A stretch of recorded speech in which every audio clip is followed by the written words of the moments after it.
गंभीर मामला को, इस संवेदनशील मामला को रफा दफा करने का प्रयास किया जा रहा है। इस मामला को लिपापोती करने का प्रयास किया जा रहा है। क्योंकि हम लोकसभा चुनाव के अंदर जेल गए हुए थे, हमने जेल के अंदर का रवैया को अपने आंखों से देखा है कि वहाँ किस तरीके से भय डर का वातावरण है जेल के अंदर, किस तरीके से वहाँ कैदियों के साथ शोषण होता है, वहाँ लोग का गुंडा राज चलता है। कुछ लोग जो माफिया और रईस लोग के लिए कुछ विशेष सुविधा दिया जाता है, ये छिपा हुआ नहीं हमसे, क्योंकि हम जेल के अंदर से हम देखे हुए हैं, अपने आंखों से देखे हुए हैं। इसीलिए महामहिम राज्यपाल जी से हमने आग्रह करने आया है, विनती करने आया है। चूँकि संविधान के अनुच्छेद 14 में, अनुच्छेद 21 में, 39A में प्रत्येक व्यक्ति को समानता, गरिमापूर्ण जीवन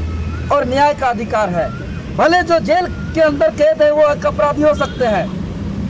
उसको वो स्वतंत्रता से वंचित हो सकते हैं, लेकिन वो अपने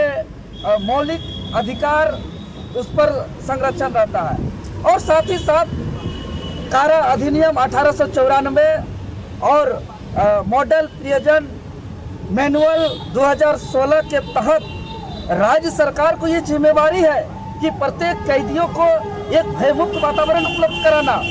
एक पौष्टिक आहार, स्वच्छ वातावरण, संपूर्ण चिकित्सा और कई मौलिक अधिकार उनको देना, ये राज्य सरकार की जिम्मेवारी है। लेकिन आज देखिए, जांच कराइए, दूध का दूध और पानी का पानी होगा कि वह किस तरीके से करप्शन हावी है, किस तरीके से वहाँ तार तार नियम कानून का उल्लंघन किया जा रहा है। इसीलिए महामहिम राज्यपाल महोदय जी से हम लोग ज्ञापन सौंपते हुए हमने मांग किया है कि पूरा हटवार यौन शोषण प्रकरण का एक निष्पक्ष और उच्च स्तरीय जांच हो, और सबसे पहले वहां जो सम्मिलित अधिकारी पदाधिकारी हैं, जेल प्रशासन के कर्मी हैं, उसको निलंबित करने के बाद निष्पक्ष जांच किया जाए। साथ ही साथ वहां का सुरक्षा व्यवस्था को कायम करने के लिए सीसीटीवी फुटेज की बात हो या जो भी मानक है उनको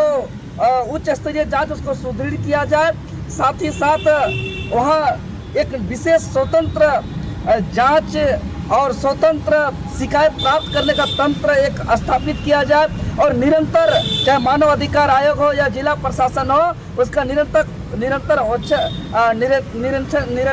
निरीक्षण जांच किया जाए, और साथ ही साथ उस जांच प्रतिवेदन का सार्वजनिक किया जाए। क्योंकि हम जब जेल में थे तो जेल से जब हमने पत्र लिखा था एक जनता के नाम संदेश, वो पत्र को मेरा बाहर आने नहीं दिया, जबकि मेरा कैदी होने के नाते वो मेरा जेल का पत्र लिखना मेरा अधिकार था, लेकिन वो अधिकार हमको नहीं दिया गया।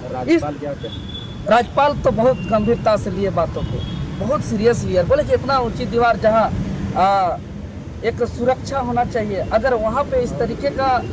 माहौल हो रहा है, वहाँ पे अगर यौन शोषण का मामला आ रहा है, तो निश्चित तौर पर यह राज्य के लिए बहुत ही संवेदनशील मामला है, बहुत ही गंभीर मामला है, बहुत ही चिंता का विषय है। और वो खुद कहे कि हम अभी राज्य सरकार क्या कर रही है, इसको हम जानकारी प्राप्त करेंगे और अपने से हम निर्देश जारी करेंगे कि इस पर निष्पक्ष जाँच हो और कठोर कार्रवाई हो। चूँकि कानून व्यवस्था यहाँ ध्वस्त नहीं होना चाहिए, और जो विश्वास है लोगों का कानून के प्रति, वो विश्वास हमेशा बना रहना चाहिए। ठीक।